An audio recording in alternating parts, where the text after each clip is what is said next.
pues empezamos ya con Antoni Gaudí y Cornet. Ahí veis pues una imagen de la obra de la Sagrada Familia de Barcelona. Y ahora digamos pues para entrar en materia. Bueno.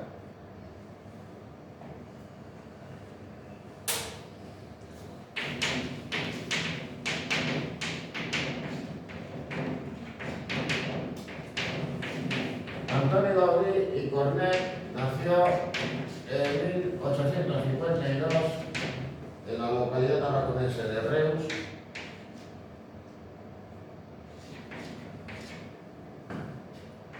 Y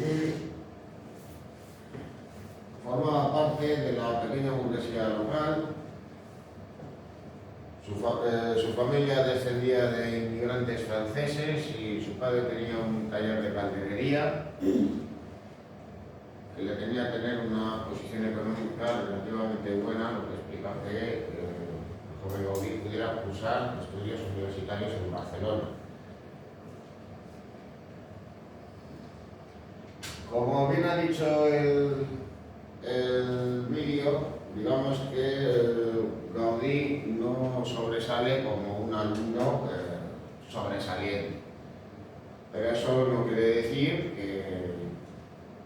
que no destaque precisamente pues, en aquello que especialmente le interesa, o incluso pues, en esos estudios iniciales, pues digamos que se dedique pues, a experimentar con formas, a plantear algún tipo posible de solución. De hecho, pues hay una anécdota apócrifa acerca de uno de los profesores que al estudiar y corregir uno de los trabajos, pues le espetó que lo que él había hecho, que solo podía ser pues, obra de un genio o de un loco. El caso es que, de todos modos, en el caso de Gaudí, pues cabe señalar que, claro, al principio, pues él lo que hizo fue, digamos, abrirse paso. Y por tanto, pues empezó a trabajar pues, con algunos arquitectos locales, a recibir pequeños encargos, como pudiera ser, pues, realizar diseños, porque entonces, pues, diseños de interiores, también el mobiliario urbano, pues empieza a destacar en importancia. Y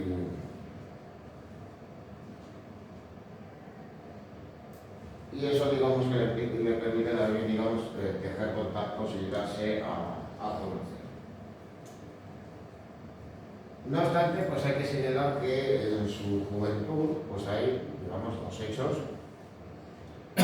que son, digamos, relativamente pintorescos y que explican la situación en la que él mismo se encontraba y que curiosamente pues, va a diferir de lo que posteriormente le sucedería. Bueno, por un lado, pues él inicialmente, digamos que se movía pues, por los círculos obreros que había por aquel entonces en Barcelona y que explica que realizase un proyecto para una cooperativa obrera. La cooperativa obrera matarronense realizó el proyecto, pero solamente de él nos ha llegado este modesto edificio. Esa sala de blanqueo de telas. Curiosamente, pues al tiempo que él se dedica a este modesto proyecto, muy alejado de sus inquietudes posteriores y de su evolución ideológica, pues encarga, digamos, recibe su primer encargo importante. En 1878 le encargan realizar una vivienda en Barcelona, la casa Vicens.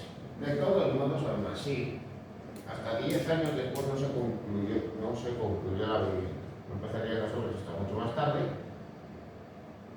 que esa fecha inicial, con lo cual, pues evidentemente, él tenía que irse buscando la vida. La casa Vicens, digamos que es la obra que le pone en el disparadero, que empieza a darle publicidad y a crearle, digamos, una relativa fama. Hay que señalar una cosa que de todos modos el vídeo ha podido llevar a engaño. Y es que Gaudí sí que fue un arquitecto, digamos, famoso, que tuvo reconocimiento, que contó con el apoyo de mecenas poderosos. Pero de todos modos, su obra estaba alejada del gusto oficial, del gusto imperante de la época. Y lo que es más importante, pues estaba alejado pues, precisamente de aquello que pretendían, que buscaban las instituciones. Habéis visto de otras obras, por ejemplo, el Palacio de Montjuïc, construido para la Exposición Universal de Barcelona. Pues bien, un encargo de ese tipo nunca hubiera sido encargado a Antonio Gaudí. Incluso pues una obra monumental relativamente modesta, como son las 4 columnas que se encuentran en la Plaza Cataluña, muy cerca del Palacio de Montjuïc, pues fueron encargadas a Puig i Cadafalch. No fueron encargadas a Gaudí.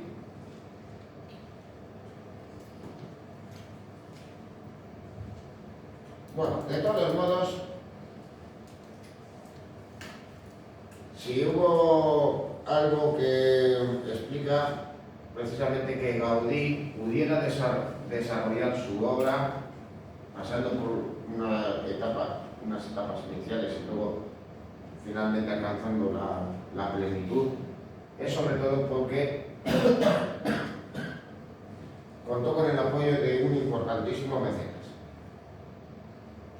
el industrial Eusebio Güell. Bueno, ¿y quién fue? Güell. Bueno, pues ahí tenéis su biografía,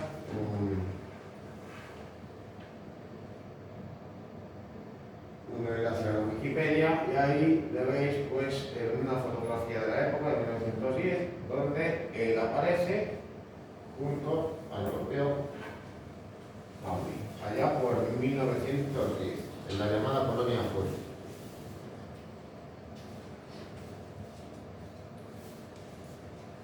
Como ya veis aquí, pues una fotografía del joven. El caso es que de todos modos,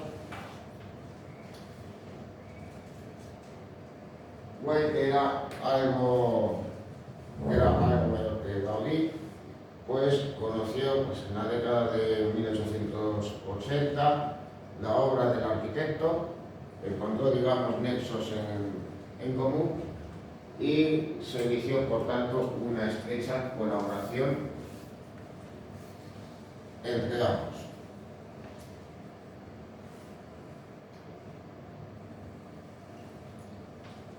Luego, a su vez, también había que señalar otra cosa, y es que Eusebio Güell era el suegro de Antonio López y López, el marqués de Comillas. Bueno,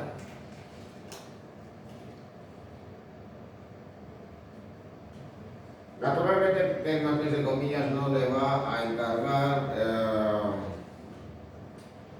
a Gaudí pues, la realización de construcciones, de edificios, de la prestancia o de la importancia o de las ambiciones que Eusebio Güell haría con él. De hecho, pues a propósito de llevar engaño, el capricho de Comillas no fue encargado por el marqués de Comillas, aunque luego, si no recuerdo mal, acabó el edificio en sus manos. Pero de todos modos, lo que sí que le encargó al arquitecto fue la edificación de este pabellón, esta construcción temporal que se llevó a cabo en la Exposición Universal de Barcelona de 1888. Era el pabellón de la Compañía Transatlántica Española. La Compañía Transatlántica Española era la empresa naviera y comercial del Marqués de Comillas, muy importante pues en el transporte de mercancías a Cuba.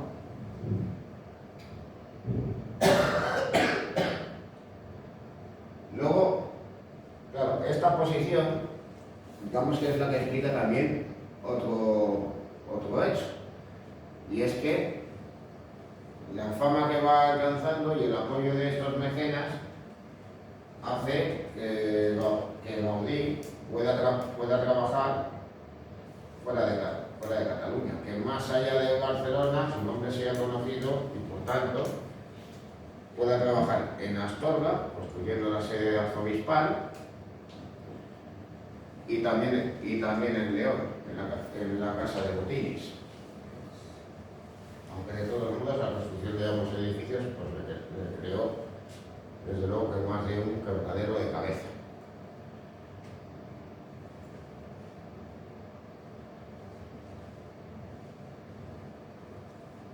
Bueno, se formó como arquitecto.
Bueno, hay que señalar dos aspectos acerca de Gaudí. Por un lado, fue su catalanismo.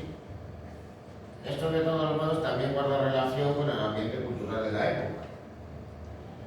Gaudí crece en la época de la llamada Renaissance, ese movimiento cultural que busca pues, reivindicar y recuperar la cultura y las costumbres catalanas, revitalizando la lengua.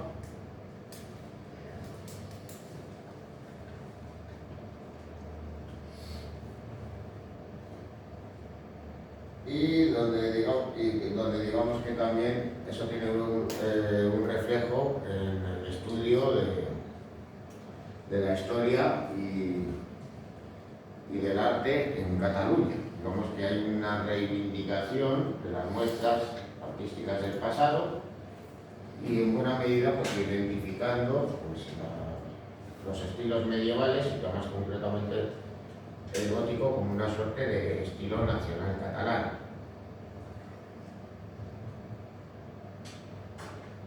Bueno, eso por un lado. Pero por otro lado también está presente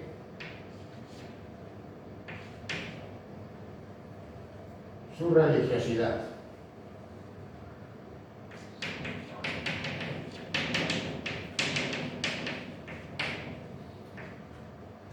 Pese a que en su juventud pues estuvo vinculado a esos círculos obreros, pues ya muy rápido, digamos que va evolucionando hacia un mayor conservadurismo, donde sus creencias religiosas iban a estar muy presentes.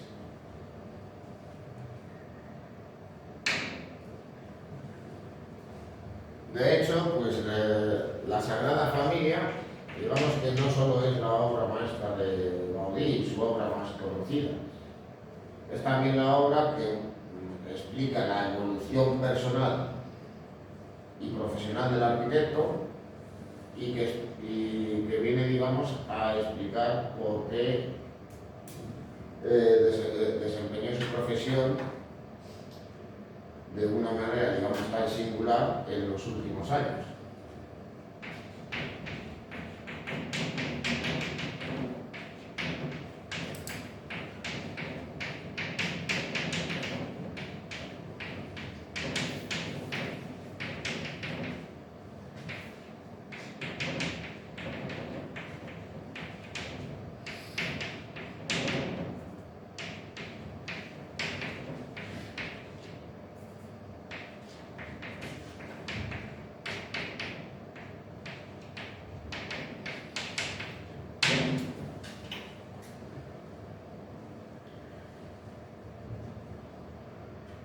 Bueno, el templo expiatorio de la Sagrada Familia es un edificio que se inició en 1881, pero poco de tiempo después, como habréis visto en el documental, pues las obras fueron asumidas por Gaudí. Rehace el proyecto, interviene en él a lo largo de los años, pero a partir de 1915, pues prácticamente solo se dedica a él en exclusivo. Cuando el proyecto de la colonia muere, entonces empieza a trabajar solamente en ese edificio. Como bien habéis escuchado antes, pues su vida hasta entonces, digamos que prácticamente se limitaba de ir desde su vivienda, que se encontraba curiosamente en el Parque Güell, hasta la Sagrada Familia y volver, cuando no, digamos, que pudiera estar debatiendo algún asunto o acudiendo a los oficios religiosos. Como de todos modos podéis ver en esta fotografía, en la procesión de Corpus Christi de Barcelona, allá por la década de 1920.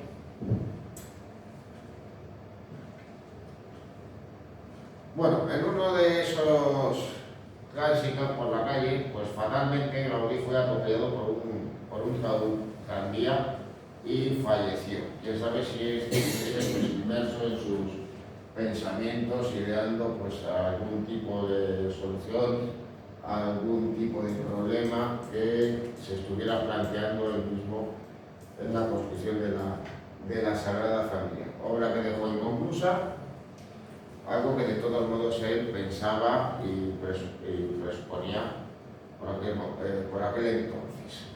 Bueno, ahí tenéis esas dos fotografías de él, está ya en sus años de juventud.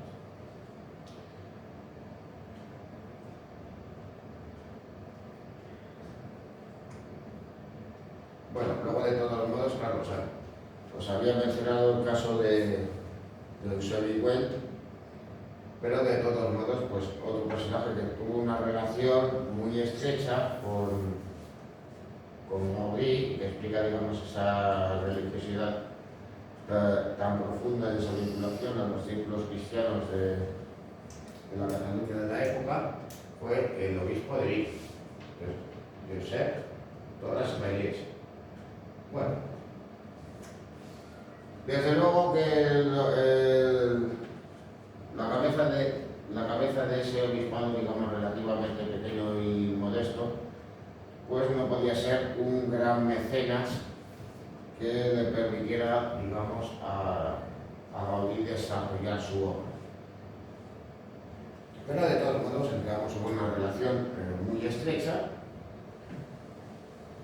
una amistad profunda, y de todos modos, pues también cabe señalar una cuestión.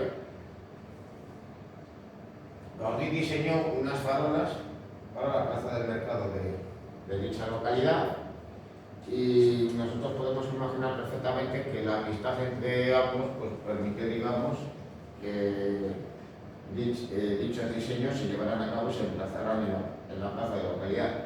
Farolas que, por cierto, en 1926 fueron derribadas y, por tanto, acabaron desaparecidas.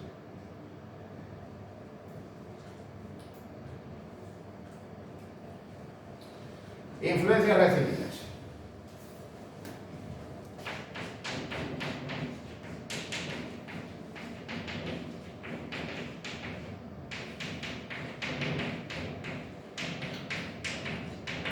Bueno, desde luego que podemos considerar que la obra gaudiana es tremendamente personal y original, pero desde luego que el desarrollo de la misma viene a estar inspirada en los historicismos de la época, en las corrientes culturales que existían en ese momento,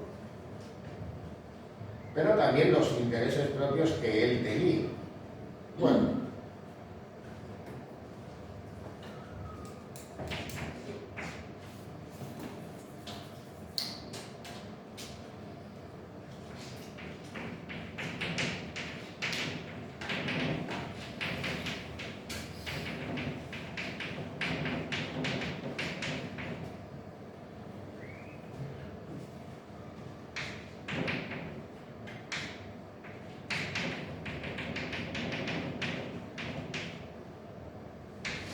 Gaudí fue influenciado por los historicismos. La arquitectura ecléctica de la época estaba de moda en España y naturalmente de esto va a dejar su pozo en él.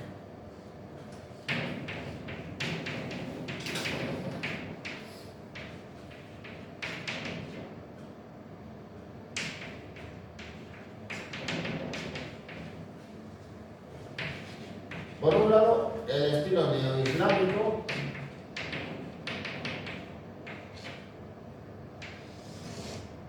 y neomoderno.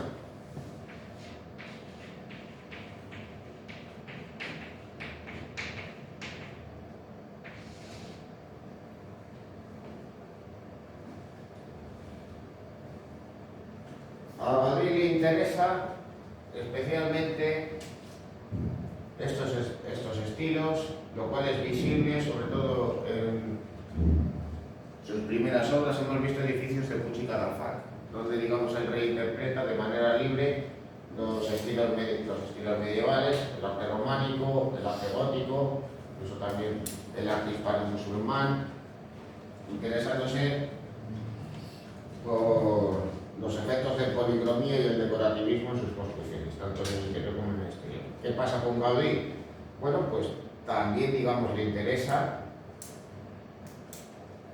esas cuestiones, pero más que nada, digamos, que se va a orientar, y sobre todo en sus primeras construcciones, hacia elementos propiamente islámicos. ¿Y qué es lo que le va a interesar? Pues el uso de la cerámica,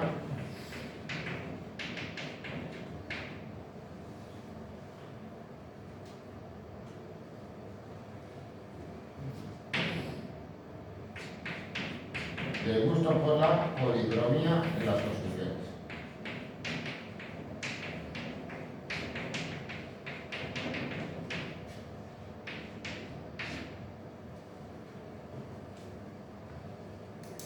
Eso es algo reconocible en su primer edificio destacado, la Casa Vicens. Luego ya, posteriormente, empieza a interesarse más por las formas del gótico.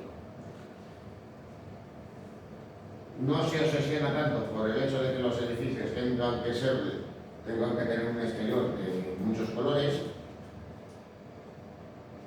y en cambio pues empieza a interesar por elementos propios de la arquitectura gótica. Pero de todos modos, a diferencia de los arquitectos neogóticos de la época, él lo que no va a hacer es tomar los elementos propios de este estilo, copiarles y trasladarles a su construcción, sino que, digamos, les va a reinterpretar.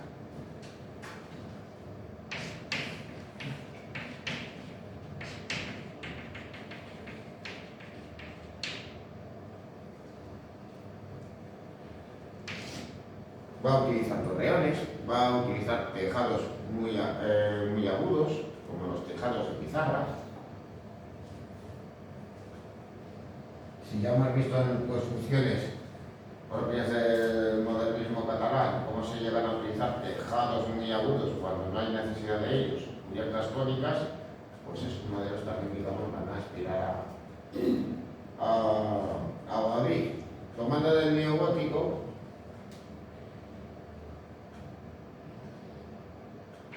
también su tendencia a la verticalidad.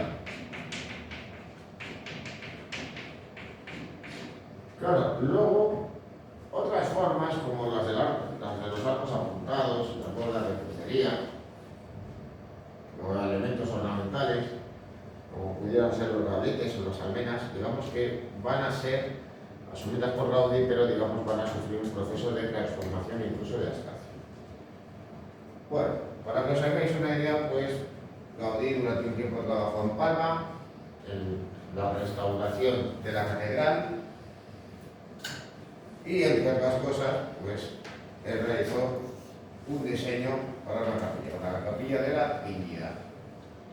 No, de todos modos, los esbozos, los diseños que realiza Gaudí, en muchas ocasiones, digamos que vienen a ser esbozos generales que nos dan una idea de lo que él pretendía en su trabajo, aunque luego, digamos, el resultado pudiera diferir. Ya veréis luego ya más adelante, pues cómo era el diseño de la fachada de la Casa Matriz.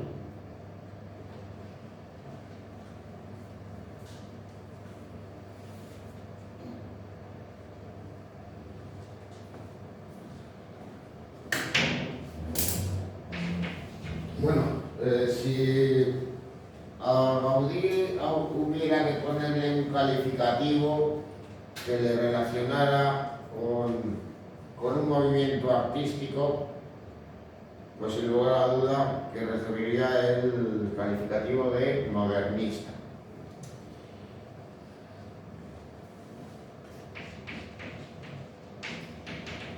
Aunque de todos modos, él es un modernista singular, sobre todo ya en su etapa de madurez, pues podemos observar que pese a esas influencias, pues su estilo se difiere mucho del Art Nouveau francés, de la Secession vienesa o del Modern Style británico. Incluso no se parecen sus edificios modernistas a las construcciones de Domenico Montaner o las de Puig i Cadafalch.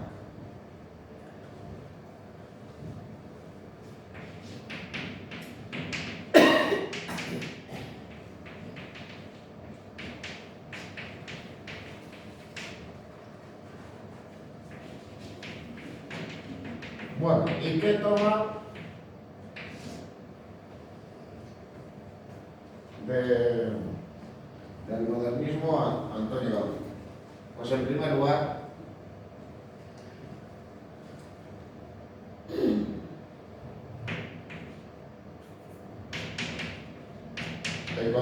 lo que va a tomar es el concepto de obra total.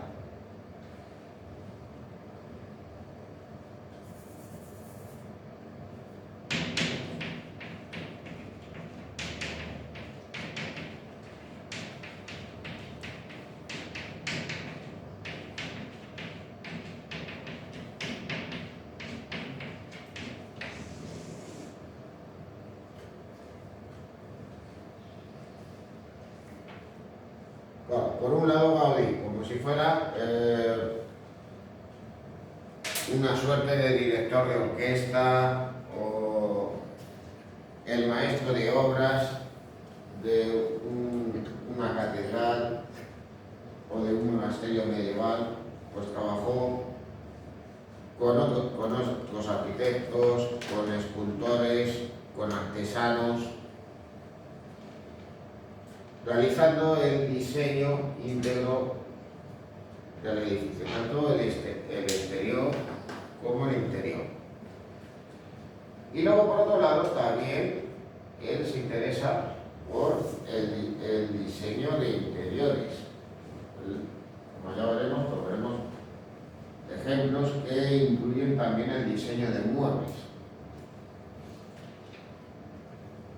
Así que claro, pues elementos tales como el mobiliario, el aligatado, las vidrieras de los ventanales, etcétera, etcétera, etcétera, pues corrían, digamos, de su parte.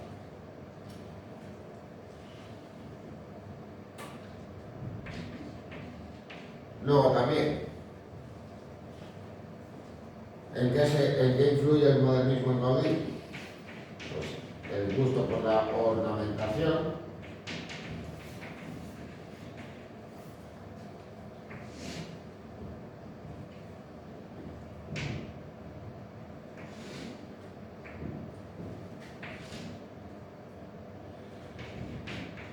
el ondulamiento de las formas, como podéis ver ahí, que a diferencia de otros autores modernistas, no se limita solamente a aspectos ornamentales.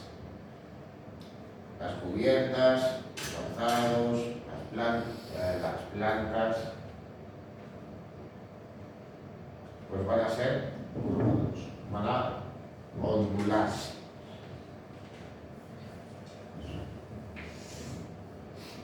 Incluso pues, en un edificio pues, relativamente modesto y funcional como son las escuelas de la Sagrada Familia. Luego también la simetría de las construcciones,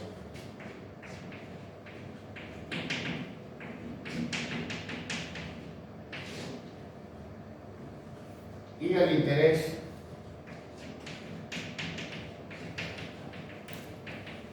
por las formas orgánicas, que él, digamos, también trasciende, no se limita solamente a lo ornamental, sino que las va a someter a un proceso de abstracción y también pues, las va a incorporar a los elementos constructivos.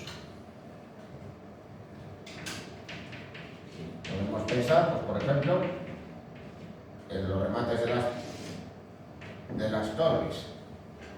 Los remates de las torres de Gaudí pues, pueden incorporar una forma bulbosa que nos puede recordar a las construcciones islámicas,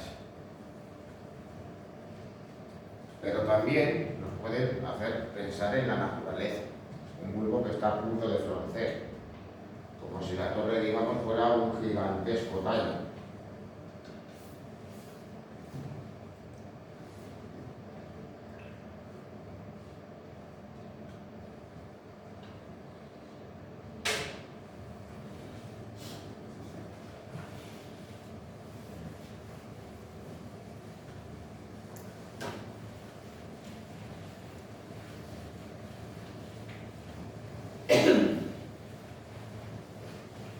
Bueno, pues no obstante, de todos modos, no solo los estilos arquitectónicos de la época y del pasado le van a influir en él, va a tener otros intereses. Y esto, en cierto modo, pues es algo que se ha señalado, por lo menos a mi juicio, en muchas ocasiones, como de una manera muy superficial. Es decir, que Gaudí, pues, digamos, que ha sido subrayado como un arquitecto caprichoso, fantasioso, con una poderosa imaginación, y no como alguien, digamos, que tuviera unos conocimientos profundos que le permitieran, digamos, llevar a cabo innovaciones y soluciones relacionadas con la propia estructura del edificio, pero también a la hora de incorporarlo incluso a esos detalles ornamentales.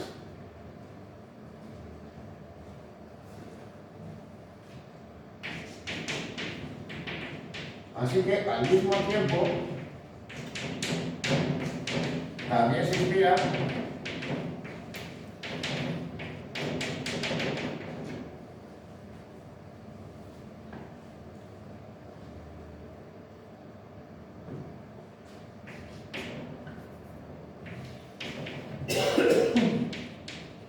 En la geometría,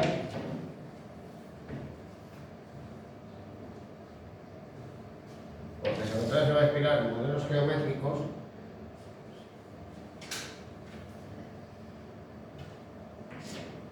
y claro, pues fundamentalmente, ¿qué es lo que nos podemos encontrar? ¿Qué formas podemos hallar que se van a inspirar, digamos, en esos modelos geométricos y matemáticos?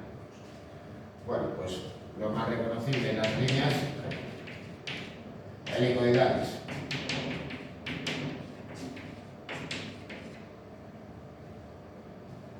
La disposición en forma de hélice, pero también los diseños ornamentales basados en ellas, pues son muy reconocibles, como por ejemplo incluso en las propias torres de la Sagrada Familia. Luego, por otro lado,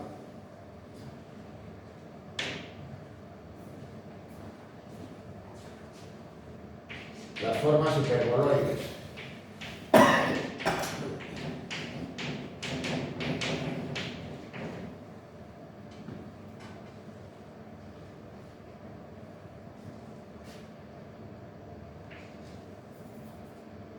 Al mismo tiempo que los paraboloides hiperbólicos.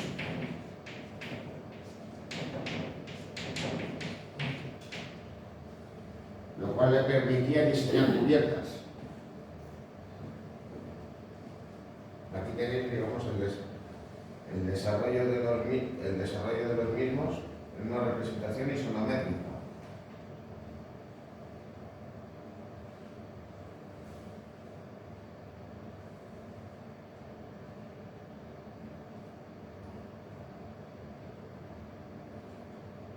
Y por último,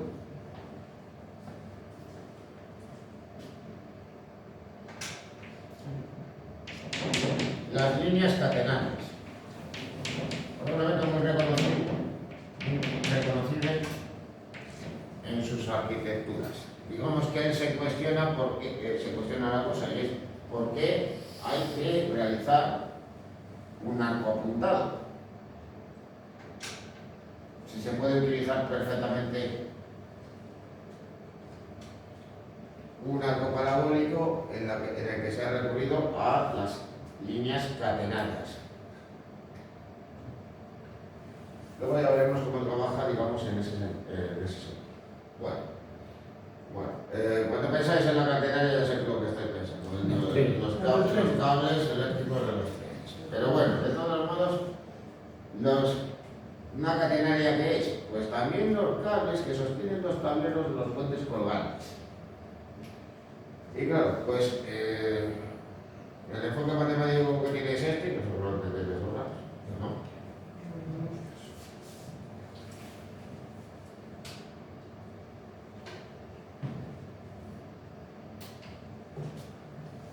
Bueno, aquí digamos, pues lo que os explica es cómo tendrían que disponerse los cables para cubrir una distancia que según se va, digamos, extendiendo y en función también de la altura vertical.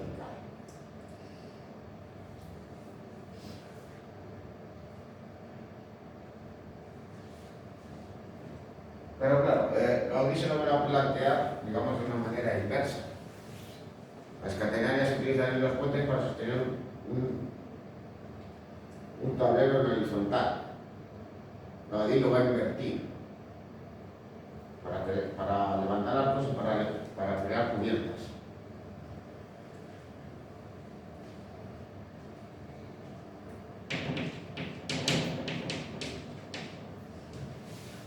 Luego también las propias formas de la naturaleza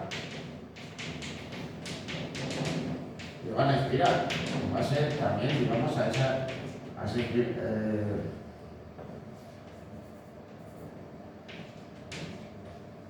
esa influencia del modernismo en su obra. Pero eso sí, lo que no nos vamos a encontrar es, por ejemplo, pues con la recreación de un pavo real, como habéis visto pues, en algunos ejemplos en las obras maquiavelistas, sino que va a someter, digamos, a la abstracción a esas formas. Así, por ejemplo, pues la fuente del Gao en el Parque Güell es realmente un tritón, un lagarto, una especie que forma parte del imaginario medieval, o más bien digamos que se trata de una recreación un tanto abstracta de un animal. Podemos pensar más bien eso último, aunque se trata de una forma más bien reconocible.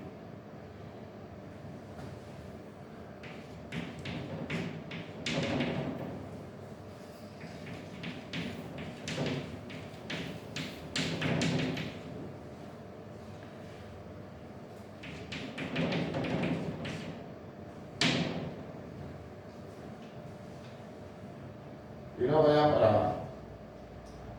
acabar por hoy,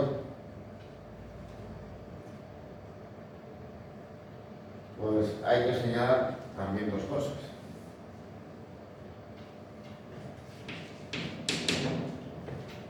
Que su propio catalanismo está presente en su obra.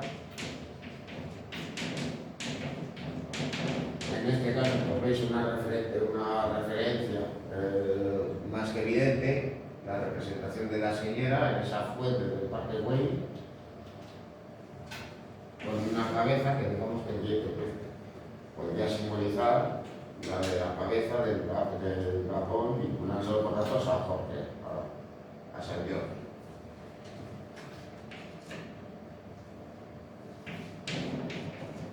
Luego, por otro lado, también está presente su arraigado catolicismo. Los símbolos religiosos están muy presentes en su obra, no digamos ya en la Sagrada Familia, sino también en otras construcciones, como el Parque Güell, la Casa Batlló, la Casa Milán, etcétera, etcétera.